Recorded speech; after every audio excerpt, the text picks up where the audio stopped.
Olá a todos! Na live passada, nós iniciamos nossa conversa sobre Maria de Nazaré. Vimos 2 aspectos daquela alma angelical: serva e discípula do Cristo. Serva, que a gente observou logo na Anunciação, quando ela recebeu a notícia do anjo Gabriel de que iria conceber aquele que seria o nosso Cristo encarnado na terra, e se colocou como serva do Senhor, para que fosse feita a vontade do Senhor.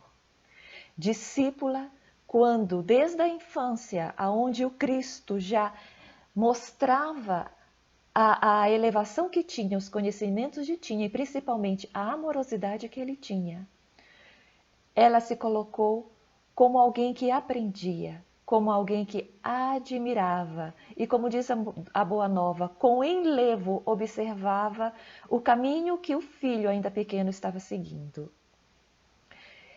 E isso continuou durante toda a vida. Além de serva, ela foi também discípula. Quando o Cristo, aos 30 anos, começou a sua missão na terra, a sua pregação mais firme na terra, naquela região do planeta, ela sempre esteve por perto. Até porque ele pregava naquela região da Galileia, da Judeia, ficava passando por aquelas cidades diversas vezes, atravessava o Rio Jordão, retornava e estava constantemente ali naquela região do lago de Cafarnaum. E Nazaré, onde estava Maria, ficava na Galileia. Então eles sempre tiveram próximos.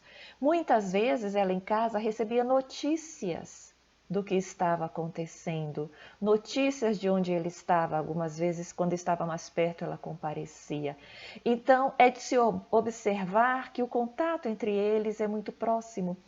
E um dos sinais que nós temos que o Cristo nunca deixou de estar perto de Maria foi exatamente no momento da crucificação. Quando ele, mesmo na dor da crucificação, ele olha para Maria, que chorava muito, e João era o único discípulo que estava perto, porque os outros não estavam lá na crucificação, tinham desaparecido com medo, né? Mas aí ele coloca: João, eis aí a tua mãe. Maria, eis aí o teu filho. Como uma preocupação de que ele, não estando perto, alguém precisaria acolher. Isso dá, inclusive, a ideia de que ele não teria irmãos que pudessem cuidar dela, irmãos mais novos, no caso, que pudessem cuidar dela. Tá? Senão, ele não teria essa preocupação de fazer esse verdadeiro pedido para que João, o evangelista, cuidasse de Maria. Tá? Mas retrocedendo do tempo, a gente já vê essa observação de João com Maria, desde o início. Quando Cristo foi preso, logo que antes da crucificação, Maria estava em casa e foi João que levou a notícia a ela. Ele, muito novinho ainda, já chamava Maria de mãe. Disse: Maria, mãezinha, lhe trago uma notícia triste, prenderam seu filho, prenderam Jesus. Ela desfaleceu nessa hora, retornou e já era noite e pediu: eu quero ir vê-lo, eu quero ir vê-lo.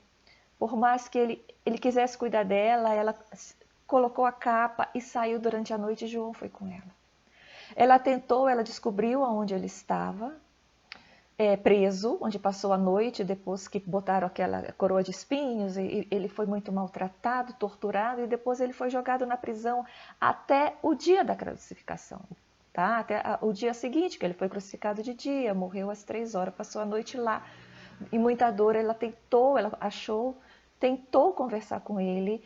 O soldado romano que estava à porta não deixou, tá? Chegou a empurrá-la, diz Humberto de Campos no Boa Nova, ela chegou a machucar a cabeça, chegou a sangrar, e mesmo assim passou a noite ali sem conseguir falar com o filho. Então, como ela ficou lá, ela viu quando Jesus saiu da prisão, que eram verdadeiras cavernas, como ele estava já abatido, e ela começou a segui-lo acompanhada de João. No caminho encontrou as outras mulheres que o seguiram e nenhum dos outros apóstolos. Tá?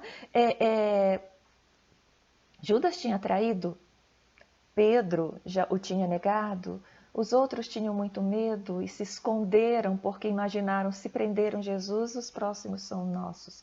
A gente tem que tentar compreender. As mulheres ficaram com ela e João Evangelista.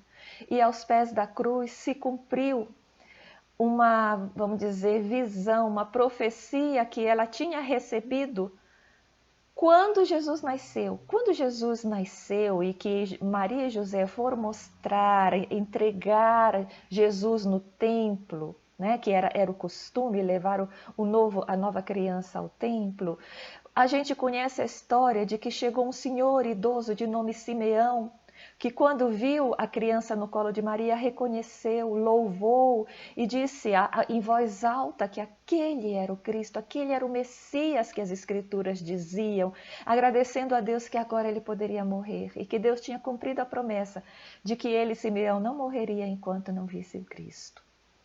E aí ele olhou para Maria e disse: "E tu, mãe, uma espada de dor traspassará o teu coração." E diz Humberto que Maria escutou aquilo e guardou no seu coração. E essa profecia, essa visão daquele profeta Simeão, se realiza que essa espada é a dor de uma mãe, porque Maria é mãe acima de tudo, de ver o seu filho torturado e naquele madeiro crucificado, sofrendo dores atrozes. Veja que é diferente de nós, mães, que muitas vezes perdemos um filho num leito de hospital, ou num acidente, ou numa determinada situação muito dolorosa que muitas vezes a gente não consegue superar durante toda a vida. Mas a situação dela era de ver o filho crucificado na frente de todos, horas a fio, até que desencarna, segundo a tradição, até o Evangelho diz na hora nona, que equivale a 3 horas da tarde. Tá? E Maria fica ali ao pé da cruz e chora muito. Antes ainda do desencarne de Jesus, ela é colocada, ela é escrita como uma pessoa que transbordava em lágrimas de dor. Mas ela tinha o pensamento seguinte: por que fizeram isso com meu filho? Ele era tão bom, ele curou a tantos, ele enxugou tantas lágrimas, por que fizeram isso? E ao mesmo tempo que ela perguntava, a consciência dela respondia: Deus sabe o que faz. Essa é a vontade de Deus. Esse é o caminho da redenção. Então ela tinha a resposta, ela tinha a convicção dentro dela. Ou seja, as dores eram as dores naturais de uma mãe que chora. Porque é ilusão achar que as almas mais evoluídas não têm sentimentos. É claro que têm, se entristecem, choram, lamentam. Assim como se alegram com as coisas positivas. E ela não era diferente. A diferença é que as almas elevadas não se revoltam. Não se deixam levar pelo ódio, pela vingança, pela revolta. Elas choram, mas compreendem. Elas choram, mas aceitam. Elas choram e mesmo se não compreenderem, sabem no fundo das suas almas iluminadas de que Deus sempre está certo. E que, por consequência, tudo está certo. Então, ela sentia dentro dela, muitas vezes, uma força inesperada que a sustentava. Tanto que existe um momento em que o Cristo conversa com um ladrão, um dos 2 ladrões, quando o ladrão diz: Messias, mestre, olha por mim no paraíso, cuida de mim. E o Cristo diz: ainda hoje você vai estar comigo no paraíso. A mãe do ladrão também estava lá, chorando muito, muito desesperada. E Maria olhou, se levantou, ela com a dor, chorando. Quando ela viu a mãe chorar, ela se comoveu com aquela mãe. E ela se levantou de onde estava e se aproximou da mãe do ladrão e disse: esse que está ao lado do meu filho é teu filho, mulher. Falou com firmeza. E a mãe chorando disse, é meu filho. Então por que você chora? O meu filho não disse por o teu filho que o teu filho iria estar do lado do meu no paraíso? A mãe disse, sim. Pois então acredita, porque o meu filho é o filho de Deus. Vejam a fortaleza dessa mulher. E a mãe do Tamar, a mãe do ladrão Dimas, do bom ladrão, chamado bom ladrão, né? Reconheceu essa voz. Quando Maria falou, ela disse, eu conheço essa voz. E lembrou da história que nós contamos na live passada, quando Maria estava pegando água no poço e outras mulheres chegaram e disseram de um menino, de um rapazinho, que era um ladrãozinho. E Maria disse, o meu filho, Jesus era criança ainda, o meu filho disse que nós não devemos apontar o dedo para a ferida dos outros. A mãe desse menino, a mãe de Dimas, estava lá também. E quando viu Maria, que não sabia que aquela era a mãe, defender o próprio filho, defender Dimas, ela passou a ter um carinho muito grande por aquela mãe menina ainda muito jovem, que era Maria. E naquele momento, na cruz, as duas se reencontraram e ela reconheceu a voz. Essa era Maria. Nós vimos a Maria serva na live passada. Vimos a Maria discípula. E nós hoje encontramos a Maria mártir. Sim, mártir. Porque não existe maior martírio, maior do que dar a própria vida, do que ver o filho ser torturado e crucificado inocentemente. E ela, como mártir, permaneceu fiel com a fé e na certeza que Deus sabia o que estava fazendo. E esse é o exemplo que a gente traz para todos nós. Como todos, Maria sofreu.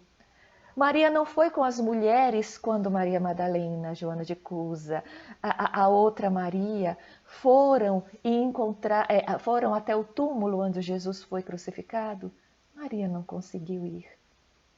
Maria ficou junto aos outros apóstolos que não foram na crucificação e ficaram na mesma casa que tinha cedida, onde eles fizeram a última ceia. E Maria, depois da crucificação, foi levada para lá e ficou com eles, que ficaram com ela. Quando Madalena vê o Cristo ressuscitado, e Jesus diz, vai Madalena e conta que eu vivo, Jesus estava, nós sabemos nos espíritas, que ele estava, era o fenômeno de materialização. Ele tinha desencarnado, sim, o corpo dele físico não voltou à vida, mas ele estava num processo de materialização. E Maria Madalena corre e dá a boa notícia, e evidentemente, como dizem os evangelhos, ela é desacreditada pelos apóstolos, né? que estavam ali recolhidos ainda com medo. E só uma pessoa acreditou em Madalena. Essa pessoa foi a Maria, mãe de Jesus, que com toda a dor, porque ele ressuscitou no terceiro dia, então estava no terceiro dia ainda, com toda a dor se aproximou e disse, eu acredito em você, minha filha. Essa era Madalena. Essa era Maria de Nazaré, a inabalável. Ela ainda teve tempo, na sua dor, para consolar Madalena, que estava entristecida com tudo que ouviu, né? Que diziam, mas justo a ti ele foi aparecer? Por que não apareceu a João, que era o apóstolo amado, ou a mãe? E lembremos que nessa hora, logo depois, Jesus aparece para os apóstolos. E aí todos observam que era verdade, realmente Jesus tinha dado a maior das suas lições, o maior dos milagres, o milagre da vida eterna.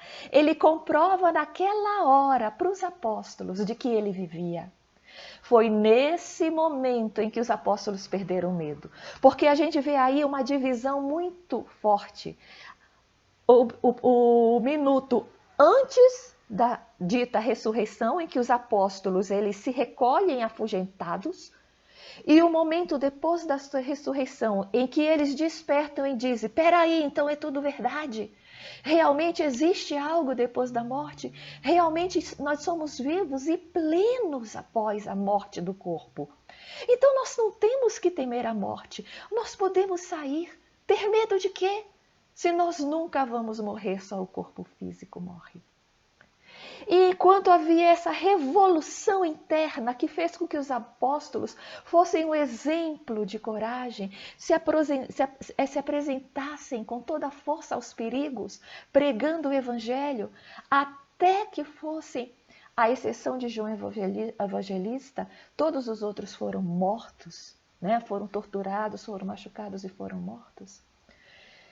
Então, nesse momento, uma outra transformação aconteceu. Foi com Maria. Porque por mais que ela tivesse fé, ela tinha fé, ela sabia que estava tudo certo, ela estava tranquila, tinha paz no coração. Mas ela viu o filho vivo, ressuscitado. Então, saber que o filho que morreu continua vivo, traz a alegria ao coração da mãe.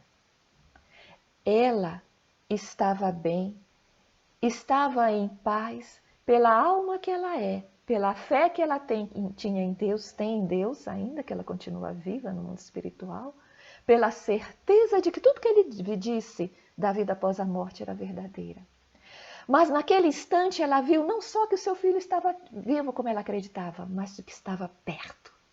Isso é uma lição para todas nós, mães, para todos nós, pais, que perdemos nossos filhos, que tenhamos a certeza que quando o Cristo voltou e se mostrou vivo, mesmo sem o corpo físico, mesmo naquela condição de materialidade, ele quis mostrar para toda a humanidade, em todos os tempos: não sofram tanto pela morte dos que se vão, porque os que se vão estão vindo para cá, para perto de mim, estão retornando ao mundo espiritual.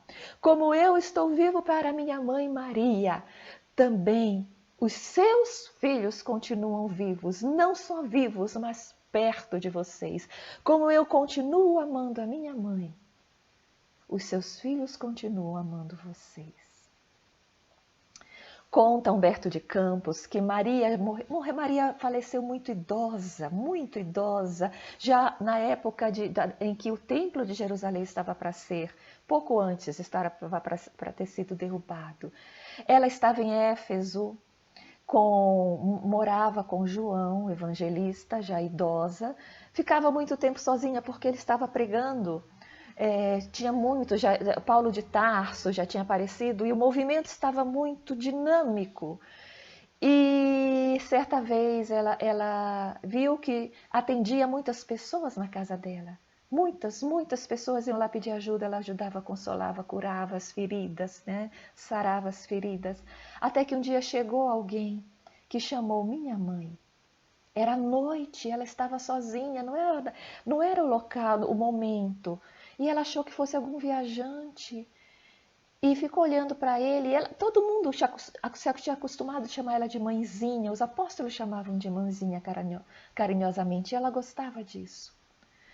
E ele sentou ao lado dela, ela estava na porta, e ficou ao lado dela, começou a consolá-la, a falar das belezas da vida eterna. E ela começou a reconhecer naquele rapaz, naquele homem, a voz do filho dela, até que ela viu as chagas na mão e abraçou meu filho. E quis se ajoelhar. Ele então não deixa que ela se ajoelhe. Ele a levanta e ele se ajoelha para ela e diz: minha mãe, vem para mim, eu vim te buscar. Porque o meu Pai que estás no céu quer que você seja a rainha dos anjos no meu reino. Foi nessas condições que na manhã seguinte Maria desencarnou, feliz, sabendo como foi, que retornaria ao mundo espiritual e à presença de seu filho. Hoje, nós sabemos no meio espírita que ela continua trabalhando pelos sofredores. E ela é aquela que recolhe os caídos da alma, atende os suicidas em especial, tem um amor muito carinhoso por aquelas almas que ainda caídas no crime, nos delitos, na delinquência. Ela é a intercessora junto ao Cristo para que novas e novas chances sejam dadas a essas almas. Muitos de nós devemos muito a Maria e as inúmeras almas que trabalham para ela, a legião dos filhos de Maria. Muito obrigado e até a próxima.